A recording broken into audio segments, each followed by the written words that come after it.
Torres, el defensor público. Doctor, buen día. ¿Cómo te va? Carlos Benítez y Elvio Franco te saludan. ¿Cómo estás? Buen día, Carlos. Buen día, Elvio. ¿Cómo está? Un gusto saludarle en esta mañana. A las Igualmente, doctor. órdenes. Igual, doctor, para comenzar, hoy nosotros publicamos la auditoría de la Corte Suprema de Justicia que detectó, encontró puntos demasiado importantes e irregulares en el juzgado de paz de Luque, en donde prácticamente este esquema de la mafia de los pagares, atendiendo este informe, también tenía ahí, operaba ahí sin ningún inconveniente. En el caso de la defensa pública, ¿ustedes tienen asistidos de Luque o no? Tenemos asistido Luque y Mariano Roque Alonso, que son los defensores que actúan en la sede de Luque. Luque, Mariano y Areguá cubren los Luque, defensores de Luque. Mariano y Areguá también ustedes entonces tienen. Sí, esas localidades cubren los defensores de la ciudad de Luque. En Ah, general también suelen, o sea, suelen reportar que tienen casos en esos juzgados de paz. El que ya se había corregido anteriormente el tema de esta modalidad fue justamente el Mariano, y en Mariano es en donde constantemente las defensoras del Luque están consiguiendo la suspensión de los levantamientos y los incidentes que llegan adelante, porque ya tiene gente nueva, entonces la gente nueva entra con una mecánica de pretender arreglar la cuestión, ¿verdad? Ahora, justamente por informaciones que trascienden, vemos que la misma situación se presenta en Luque, ¿verdad? Entonces, eh, se está haciendo, vamos a decirle, la Corte está haciendo el trabajo, está detectando, pero como dijimos y decimos siempre, mientras se sanea, se detecta, la cuestión o el padecimiento de los descuentos sigue, ¿verdad? Entonces, justamente esa fue la razón por la cual la Defensa Pública propuso a la Comisión Especial del Senado que está trabajando en el ámbito legislativo una propuesta que hace 2 semanas atrás ya tuvo entrada oficial en la Cámara de Senadores. Estamos ahora pendientes del tratamiento para ver cómo avanza esa cuestión, ¿verdad? También paralelamente a ese proyecto existe otro proyecto muy interesante que yo creo que también complementa lo que es para corregir la mala práctica de los juicios ejecutivos, que justamente tiene que ver con establecer el carácter de depositario que tienen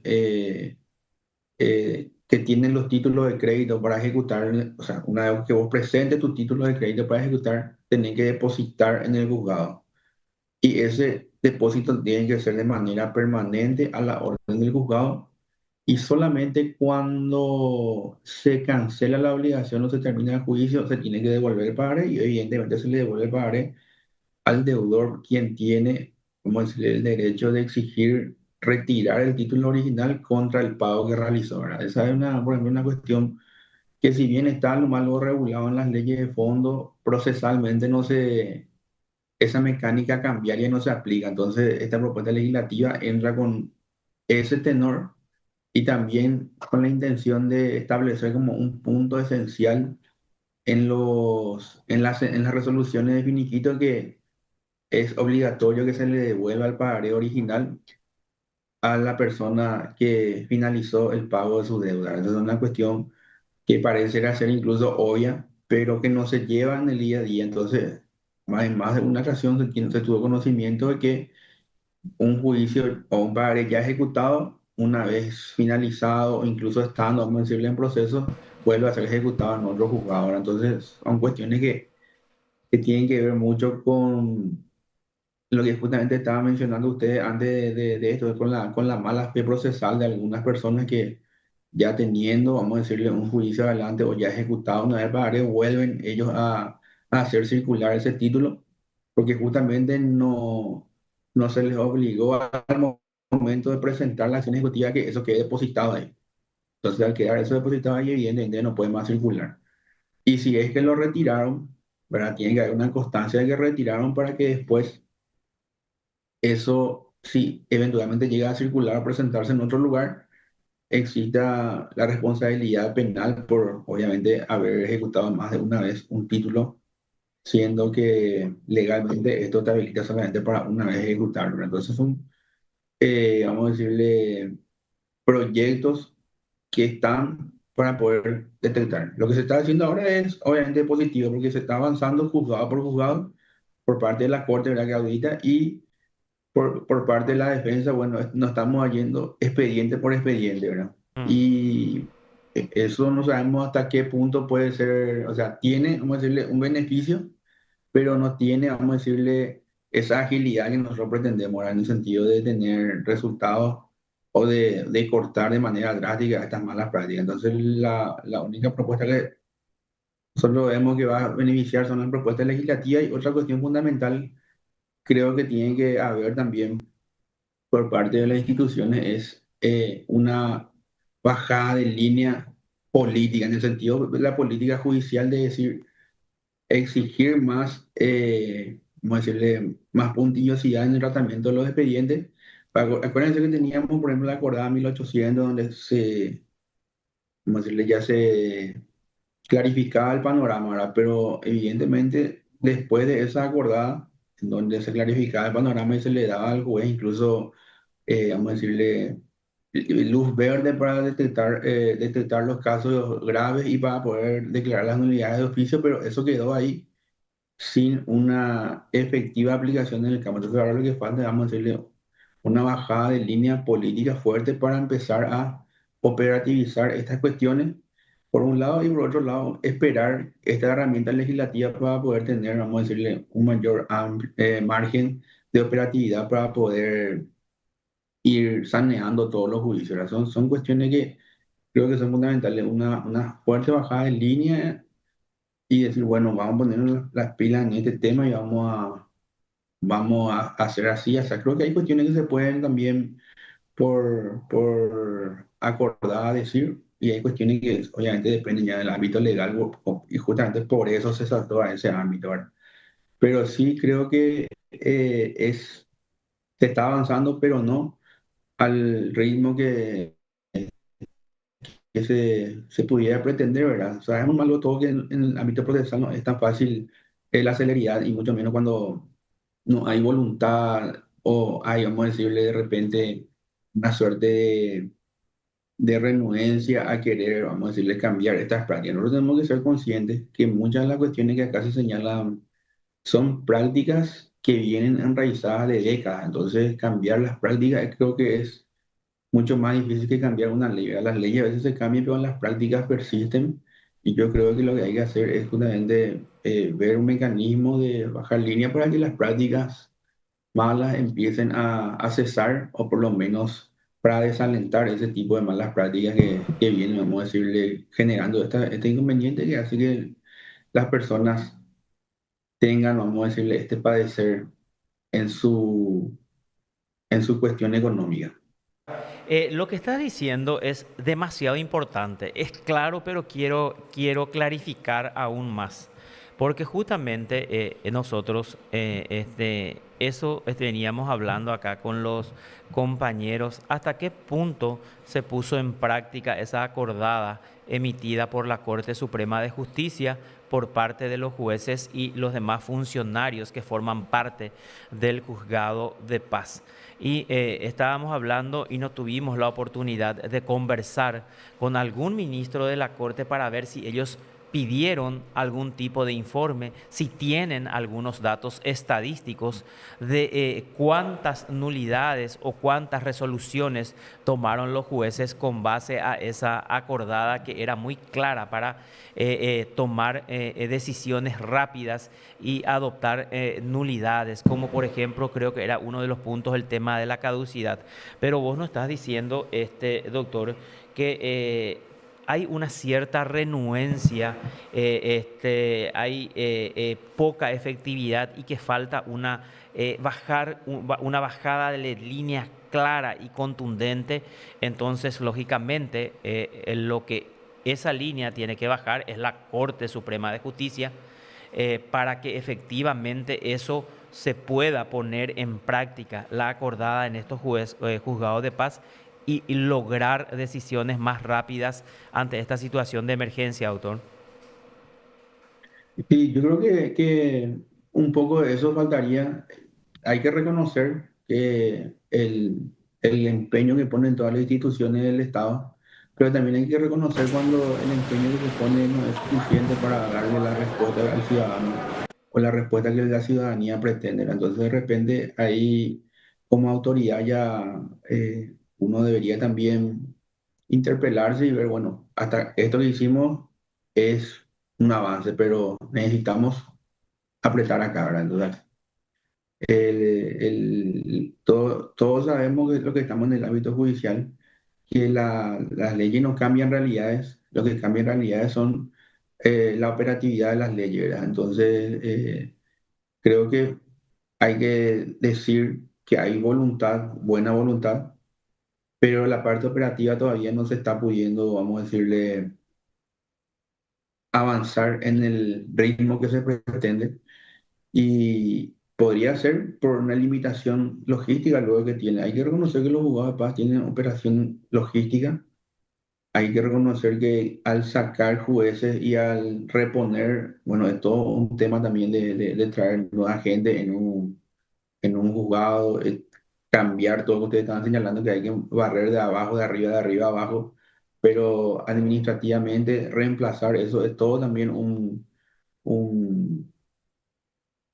una suerte de burocracia interna para poder reasignar funcionarios, para poder conseguir gente que, que, que cubra eso, porque de la nada no se puede sacar, ¿verdad? Hay que ver de dónde se saca. Y obviamente al estar limitado en funcionarios y en logística, eso también hace que la cuestión sea, vamos a decirle, más lenta, ¿verdad? Entonces, lastimosamente, como a veces de manera jocosa se dice, para descontar y para llevar adelante fue rápido, pero ahora para arreglar es lento. Esa es la realidad, ¿verdad? Mm, Es algo que se dice, entonces, esa lentitud o esa, vamos a decirle, falta de avance en un ritmo que se quiere es lo que se tiene que tratar de corregir o de encontrar la llave para ir avanzando en ese sentido. Yo creo que por ahí viene la mano más que porque de voluntad tenemos, buena voluntad tenemos casi todo, ahora todos quieren solucionar, el acreedor quiere cobrar, el deudor se quiere defender y obviamente el problema del principio fue la falta de acceso al expediente, la falta de notificaciones de manera debidamente realizada, y eso se viene otra vez detectando de manera reiterada, pero ya en otros puntos, ¿verdad? Pareciera ser que como acá ya no pueden, se van a otro lado o cosas así, o si no, están mal operando en acá y allá, ¿verdad? Entonces son situaciones que hay que ver, que necesariamente hay que buscar la forma de detectar este tipo de cosas, ¿verdad? Eso implica obviamente tener un sistema de control más eficaz, tener un sistema de atención más rápida, tener que ver gente, porque si vamos a irnos con la clásica estructura de juzgado de tener un secretario, un oficial y un ujier, yo creo que esa estructura clásica de un oficial, un ujier y un secretario hacen más lo que sea difícil poder avanzar, ¿verdad? Entonces, la estructura judicial o la organización judicial clásica o antigua ya es insuficiente para responder a un problema complejo y de una magnitud muy grande. Entonces, ahí tenemos que ver, no solamente como corte, sino como ciudadanía en general, de ajustar el modelo de gestión judicial que tenemos para que justamente sea más rápido y para que si es el problema nomás en mafia, bueno, en mafia es el problema, pero tenemos que ser también sinceros que en toda la estructura judicial casi el tema de la agilidad es un problema, ¿verdad? Entonces, y más todavía cuando hay cambio de gente y gente que nueva que viene que tiene que comenzar de cero, secretarios nuevos que en teoría no pueden asumir la responsabilidad de lo que estaban antes. Obviamente, si los expedientes estaban desaparecidos y ellos fueron suspendidos, los nuevos que tienen ni siquiera tienen un inventario de todo lo que tienen que hacer. Se hablan, por ejemplo, de juzgados de paz en donde tienen salas o piezas llenas de expedientes que ni siquiera están todavía inventariados, ni siquiera están todavía distribuidos debidamente. Entonces, todo eso es porque mientras se pretende solucionar la cuestión, siguen ingresando causas y lo que estaban moviéndose se siguen moviendo, ¿verdad? Entonces, de alguna forma, se tiene que se tiene que distribuir la labor, ¿verdad? Y sinceramente yo creo que la logística en muchos de los juzgados es insuficiente para la auditoría detecta, ¿verdad? Pero el problema. Pero, ¿cuál es, vamos a decir, la línea de acción que hay que seguir en, qué sé yo, en 100 días o en 30 días para que esto se pueda subsanar y después adecuar todo a lo que es el funcionamiento normal? Entonces, son líneas de acción que de repente, en mi punto de vista, faltaría ajustar, porque no se les puede tampoco culpar a los que vinieron a encontrar este problema, porque obviamente ellos están para solucionar, pero sabemos también que por la limitación que tiene de manera operativa y en cantidad de gente es imposible. Lo mismo pasa con los defensores de capital, ¿verdad? Los defensores de capital estaban, vamos a decirle, habituados a un ritmo de trabajo, podían atender sus demandas ordinarias, hacer las contestaciones de casos que son complejos, y ahora están rebasados en el tema de mafia pagaré, ¿verdad? Entonces, la estructura en sí no está tan adecuada para responder de manera tan ágil. Se van realizando de acuerdo al ritmo, incluso algunos dándole mayor atención por el tema de la extrema urgencia que tiene, ¿verdad? Pero obviamente la estructura tiene un ritmo de trabajo y la respuesta que se le da a la ciudadanía no es en la velocidad que se pretende, ¿verdad? La mayoría pues quiere ya nomás una solución, se entiende, pero también hay que ser sincero que esto depende de un conjunto de factores y un conjunto de instituciones que tienen que trabajar con su gente para que esto se pueda dar, ¿verdad? No es suficiente nomás presentar un pedido de búsqueda cuando por el otro lado no tenemos respuesta o ni siquiera sabemos dónde está el expediente, porque hay otro problema también de expedientes que fueron pasando de un juzgado a otro así de manera directa, sin ningún tipo de, de, de, de causal y sin ningún tipo de registro. Entonces, un lote, por ejemplo, que estaba en un juzgado, se detectó que pasó ahí sin ningún fundamento, entonces se manda a devolver otra vez. Ese lote de expedientes van a parar en un lugar donde se tiene que revisar uno a uno e ir asignando, diciendo, este corresponde a la tal secretaría, así, así, ¿verdad? Entonces, todo ese procedimiento interno que se tiene que hacer para poder poner a disposición un expediente está, vamos a decirle, muy frenado, porque paralelamente a la organización para poder arreglar el tema está también la operatividad del día a día y estamos hablando de pocas personas y poca logística. Entonces, eh, el Poder Judicial, la defensa pública y también casi todos los organismos del Estado tienen a veces limitaciones operativas en el sentido de que no tienen la gente suficiente o si tienen, no están en el lugar donde tienen que estar, ¿verdad? Entonces, es una cuestión de estructura del Estado que evidentemente para solucionar requieren de una reforma más profunda y de ir, vamos a decirle, planificando la cuestión ya de forma diferente para tener una dinámica más ágil para responder a la gente. Así mismo es, pero también uno tiene que estar preparado para cuestiones de emergencia y entonces en este estamos ante una situación de emergencia y la Corte tiene que prever los mecanismos para afrontar, o sea, bien está hablando de las precariedades de todas las instituciones del Estado, ¿verdad? Pero el Estado también prevé por lo menos una institución como la Secretaría de Emergencia Nacional para asistir en forma, valga la redundancia, en forma de emergencia a los damnificados por una tormenta. Y en este caso, si vamos a hacer una comparación, yo creo que tuvimos una tormenta enorme, fuerte, que provocó una serie de víctimas muy lastimadas, muy golpeadas y ante esa situación de emergencia, si la Corte tenía 4 funcionarios que atender, tiene que habilitar 6 como mínimos o habilitar 8 y tiene que analizar y estudiar de dónde puedes tirar los funcionarios, doctor. Por eso lo que es muy importante cuando mencionaste que sí tenemos el resultado de la auditoría, pero no tenemos establecido ese cuál es la línea de acción posterior a raíz de esta acordada. Eso es un punto muy importante. ¿Qué es lo que los plantea la Corte? ¿Qué es lo que nos dice la Corte? Desconocemos porque no nos dice, ¿verdad? Ni tampoco se plantea ni tenemos ese proyecto ante estas situaciones de emergencia. Y también, como bien lo señalaste, los jueces que están son jueces interinos que también atienden sus juzgados y tienen que atender dos juzgados. No es fácil la situación, pero hay que tratar de afrontar y ser conscientes de que seguimos estando entonces ante una situación de emergencia, autor. Sí, yo evidentemente no, nadie puede tapar el sol con el dedo.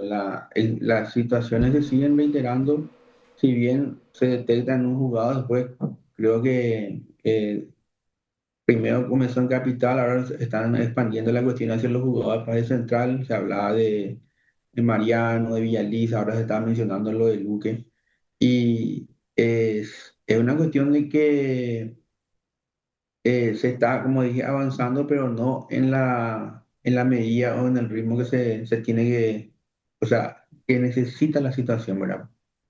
Siempre desde el principio dijimos que la magnitud del problema es un monstruo, yo eso te dije desde el principio, y evidentemente las proyecciones y el desarrollo de la trama demuestran que esto es así. Y la cuestión es que esa mala práctica de décadas está, creo que es para sacarlo que es es muy difícil. Yo siempre le digo, bueno, aparte de ser, vamos a decirle, un operador dentro del sistema de justicia, también hago docencia, ¿verdad? Y siempre nosotros hacemos ese paralelismo en la cátedra de acuerdo a la proyección legal, el deber ser de la ley versus la práctica, ¿verdad? Mm, Y nosotros tenemos normas procesales y sistemas procesales muy interesantes que hacen que la cuestión sea rápida, que pretenden que la cuestión tenga plazos perentorios improrrogables, que se avance de una etapa a otra. Pero en la operativa sabemos que no funciona así, ¿verdad? Entonces el desafío es adecuar, cambiar también de chip y empezar a hacer, a meter una operatividad diferente a la que se está haciendo hacia atrás, ¿verdad? Lo que se hizo atrás.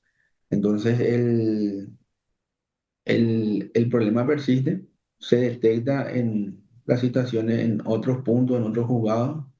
No sabemos si la cuestión se muda del lugar para poder encontrar espacio en otro, pero lo que a mí me llama la atención nomás es que después de todo lo que pasó con los jueces, que fueron algunos ya imputados, otros fueron suspendidos, algunos ya fueron incluso, ya renunciaron antes de ser removidos, la misma cosa pasa con con los funcionarios, pero los que están ahí al lado en la otra ciudad, me parece que no tomaron noticia y no sé, a nosotros no, a todo el mundo le puede pasar si ya pasó en Asunción y se está trasladando a los puntos del departamento central, evidentemente el sistema de control va a ir extendiéndose a todos los lugares donde haya denuncias concretas, ¿verdad?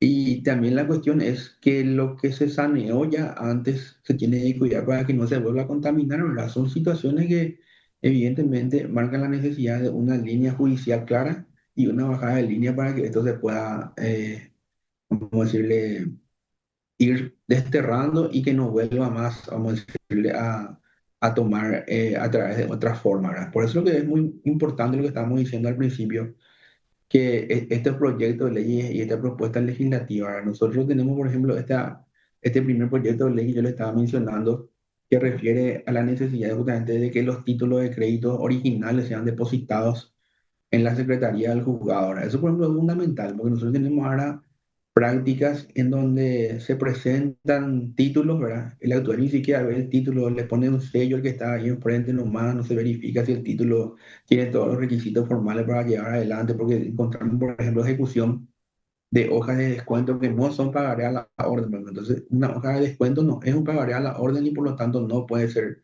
ejecutado por la vía de juicio ejecutivo, ¿verdad? Pero sí evidentemente la gente igual lleva adelante, ¿verdad? Entonces después otra cuestión que tienen que ver, por ejemplo, con la fijación de domicilio que ustedes estaban diciendo.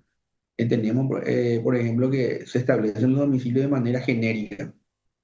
Y obviamente si el domicilio se establece de manera genérica, la notificación no va a llegar al domicilio real ni al domicilio especial, ni mucho menos al domicilio especialmente constituido para esa obligación.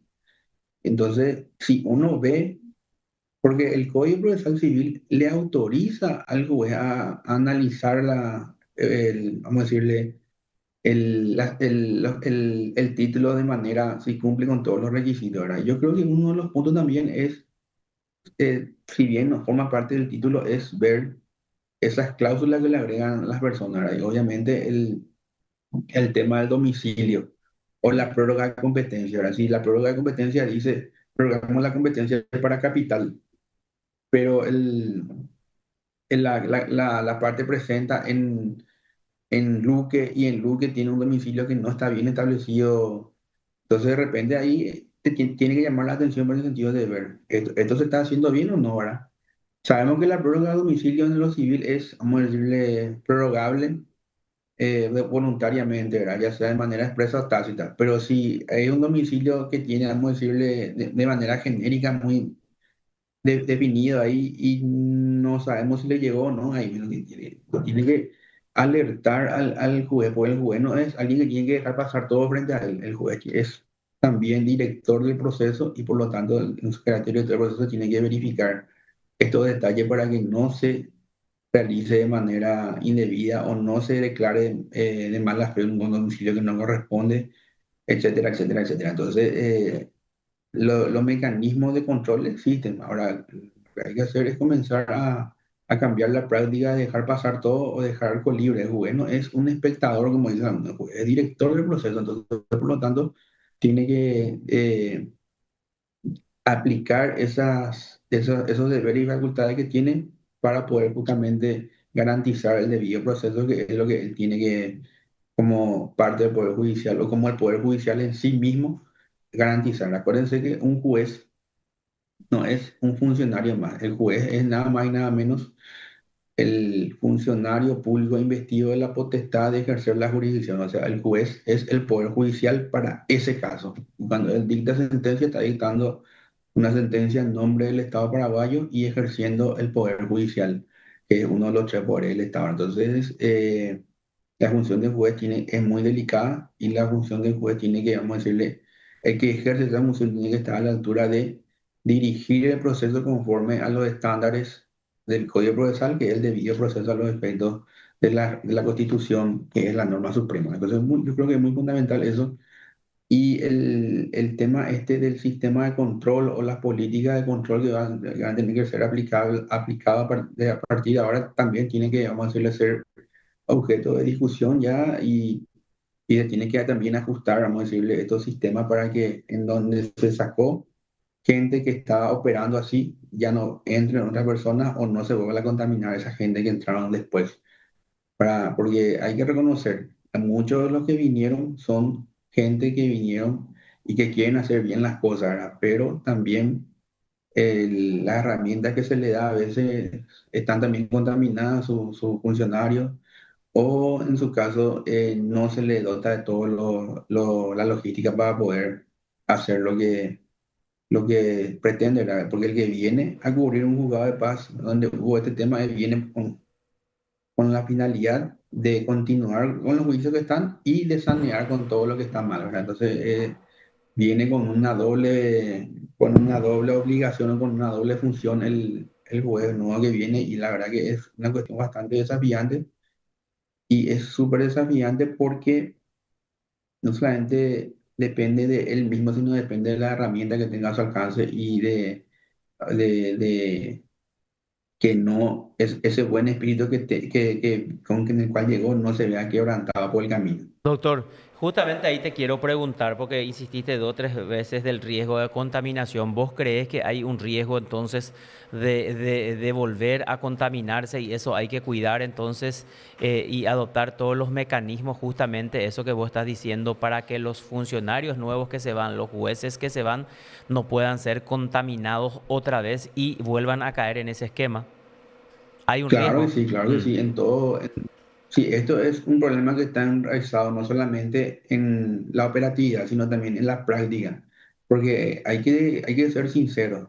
Hay muchas cuestiones que no son justamente vamos a decirle, de falencias legislativas, sino son de mala práctica. Como por ejemplo los requisitos que tiene que tener el pagaré. Por ejemplo, nosotros tenemos, por ejemplo, una disciplina cambiaria que dice que el pagaré solamente tiene que ser a la orden y que por lo tanto el beneficiario tiene que estar expresado con nombre y apellido, ¿verdad? Esos títulos, o esos pagaré en blanco o con beneficiario en blanco o llamados al portador, por ejemplo, son títulos de crédito que en nuestro sistema cambiario no son títulos de crédito. Por lo tanto, no son títulos ejecutivos. Entonces, la práctica hace que eso igual vaya como un pagaré. Entonces, hay que empezar a ir desterrando esta cuestión, ¿verdad? El pagaré a la orden sí, pagaré al portador no. Y eso es lo que, por ejemplo, se dan en las clases de derecho cambiario y también, obviamente, se dan en, en las directivas que se pretenden instalar. Otra cuestión también fundamental es el título de crédito. El título de crédito es siempre el pagaré original. Una fotocopia autenticada no es el título de crédito y por lo tanto no es un título ejecutivo. El pagaré que se presenta para la ejecución tiene que estar depositado en secretaría para que se pueda reconocer la firma. Eso, por ejemplo, no, tampoco se lleva a la práctica. Una vez que se finiquita el juicio, el deudor tiene el derecho de que se le devuelva el título de crédito contra el pago que realizó, ¿verdad? Entonces, esas cuestiones que son básicas y que están ya en el derecho de fondo contemplado, nunca se llevó adelante en esto porque se dice, ah, no, yo no puedo recibir acá el original, lleva nomás vos porque se me va a perder a mí. Entonces, ahí de repente estamos ya diciendo yo Pero, como Poder Judicial no tengo la capacidad ni siquiera de guardar un pagaré. Y lo mismo pasa también con los expedientes, ¿verdad? No tienen la capacidad de almacenar los expedientes o de clasificarlos o de ordenarlos. Entonces, ¿cómo cuando uno va a buscar sus expedientes va a encontrar? Entonces, de esas cuestiones que son mínimas, yo creo que tenemos que comenzar a ajustar, tenemos que comenzar a organizar el almacenamiento de los expedientes físicos, porque evidentemente los expedientes físicos, por más que cambiemos el expediente electrónico, estos expedientes físicos van a seguir estando hasta que sean finiquitados, ¿verdad? Y sean enviados a los archivos. Entonces, cuestión de organización, yo creo que es fundamental y si no se puede, porque acuérdate que la atención del Poder Judicial es de 7 a 13 y de 7 a 13 todos estos funcionarios están abocados a recibir centenares o miles de personas que van todos los días a mm, preguntar por sus expedientes, a presentar nuevos juicios, a pedir diligencia, a querer hablar con el actuario. Entonces, no, sinceramente tenemos que decir que ese tiempo de trabajo, que es bastante agotador cuando uno está, vamos a decirle, de lleno, es solamente para la atención al público, pero después para la organización del despacho y las cuestiones, obviamente no, ya no hay más tiempo porque a la una la gente ya se retira, entonces hay que ver si hay que de repente otras gentes hacen el tema de la organización de los juicios y de las cuestiones internas, mientras otras personas atienden, pero tampoco tenemos la capacidad operativa para dividir porque somos pocos. Entonces son cuestiones que hay que comenzar a pensar y hay que comenzar a diseñar, vamos a decirle, una organización de estos juzgados, principalmente aquellos que son más, vamos a decirle, que tienen mayor caudal de juicio para que tengan una organización ya eh, acorde a responder a la doctor, necesidad. Porque doctor, ¿y sí. vos crees ahí que sería necesario, atendiendo todas estas cuestiones y la situación de emergencia, que sería necesario entonces establecer o fijar un horario extraordinario si se puede? Que es justamente luego lo que habían solicitado las víctimas de la mafia de Les Pagaré en uno de los puntos al ministro Gustavo Santander. Y puede ser una cuestión, ¿verdad? Pero hace también una cuestión de si, si se atiende en doble turno, tiene que haber dos grupos, ¿verdad? Entonces, el funcionario judicial de baja jerarquía también, tenemos que decir la verdad, cobra un sueldo bajo. Sí. Entonces, no va a querer permanecer hasta después de su horario de trabajo ni por patriotismo, porque después tiene que ir a atender a su familia, Mm. muchas cuestiones que hacen a la realidad. Entonces, la cuestión es si vamos a organizar atención en doble turno, bueno, tiene que haber dos cuadrillas, más o menos así como le pongo ese ejemplo porque recuerdo que antes, cuando yo era chico, mi papá trabajaba en la ANDA, yo tenía tres turnos, turno mañana, tarde y noche, pues yo atendía en las 24 horas y en cada turno se cambiaban las cuadrillas de gente que estaba en la atención a los reclamos, ¿verdad? Y sería un poco así, doctor. Finalmente, ¿podés brindarnos las estadísticas a cuántas víctimas le están asistiendo y cómo está la situación, así brevemente? La estadística, como ahora mismo no tengo a mano, te voy Mm, a mentir y te digo, dame un tiempo y voy a consultar con la gente de estadística y te voy a dar ese retorno, porque esto pues va fluctuando y entonces te doy un dato y te puedo mentir, ¿verdad? Pero dame un sí, tiempo y te voy a sin dar problema. con números exactos. Correcto. Doctor, muchísimas gracias por tu tiempo. Que tenga un excelente resto de jornada. Muy amable como siempre. Dale, a las órdenes, un Hasta gusto. luego, hasta luego.